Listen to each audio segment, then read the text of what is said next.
Assalamu alaikum, family. Happy Savior's Day.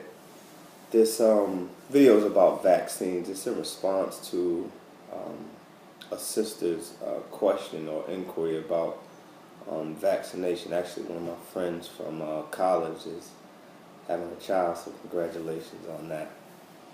Currently in New York State, there is a religious exemption that you can take from vaccines as far as after the exemption from the vaccines and then the enrolling your children in school.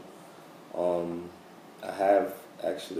post it as well, what it states for the religious exemption is that a student may be exempt from vaccination if, in the opinion of the institution, that the student or student's parents or guardian of those less than 18 years old holds genuine and sincere religious beliefs which are contrary to the practice of immunization. The student requesting exemption may or may not be a member of an established religious organization. So that's an important piece because you don't specifically have to be tied to, as they say, an established religious organization. You can just have a strong, there's actually another clause in this. It's not listed here, but it's called a religious or philosophical exemption. This one is just titled religious exemption.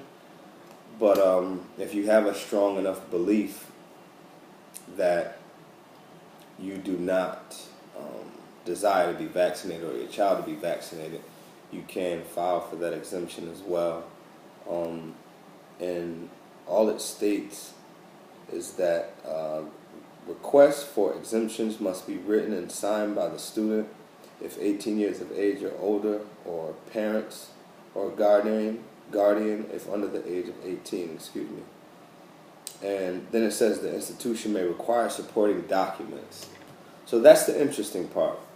If they do give you trouble in terms of supporting documents, that can be where it will become a little tricky for you if you're outside of the religious perspective, if you don't have anything to back that. What we believe is that the black man and woman of America are the chosen people of God, and just as Pharaoh had a plan to kill and destroy the children of Israel, so he conspired with his doctors and scientists, midwives and teachers to kill off the male children of the children of Israel and spare the women. We believe that that same type of plot is planned against the black man and woman of America.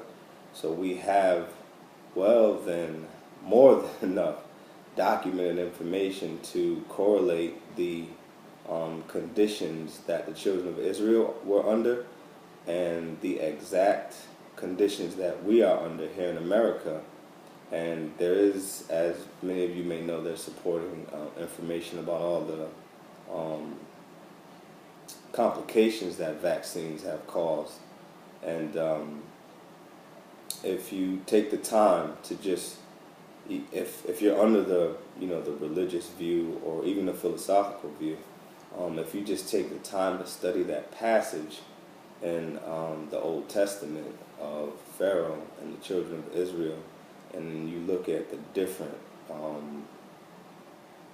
agents that he used to try to kill off the male children, and then you bring that to modern time and you look at what's going on in the black community with vaccines and the educational system, the conditions of the inner city, then you can see that it's a direct reflection of what happened in the past being foretold, or as a warning for that matter, and then we're walking right into that prophecy as we live in this time.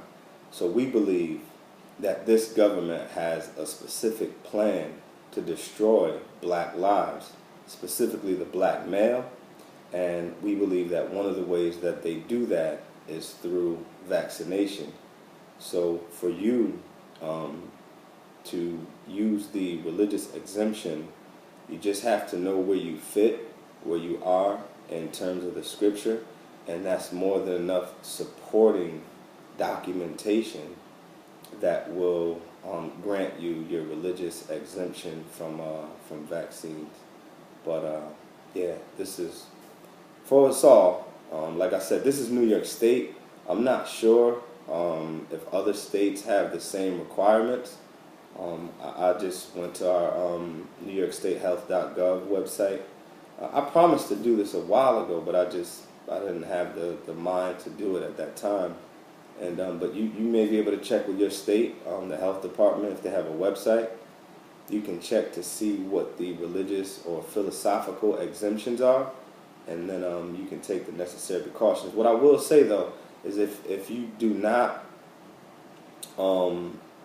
vaccinate, one of the primary things that you will want to do is educate yourself intensely on nutrition, because vaccines and the concept, I would say, is noble, to try to protect and prevent disease, but it's just, there's a wicked enemy that's among and has a stranglehold on pharmaceutical companies rather, and they've just injected or imposed rather their ideas and their ways on that specific institution of governance. So what you would want to do is educate yourself intensely on the proper nutrition so that you can give the body the proper level of defense in terms of the immunity. What foods to eat, what foods not to eat, what foods help with specific conditions that you may fall under, and that's what you will want to do. One of the best books, actually, don't have it readily to show you, but it's from the Most Honorable Elijah Muhammad. It's titled How to Eat to Live. It's the header on my Facebook page, and that's a cornerstone and the chief study in terms of nutrition. So you can get those books at noi.org. Study those. They'll save your life. Keep you away from a multitude of sin and health complications. But yeah, that's pretty much the conclusion. I'll post the government website in the comment section, and then you can go to that and read it for yourself. As far as what the requirements of the exemption are, you can find supporting evidence as well. This one just states religious exemption, but there's another one, another clause that states religious and philosophical exemption. So you may be able to find that yourself. But otherwise, thank you for listening. Happy Savior's Day. Assalamu alaikum.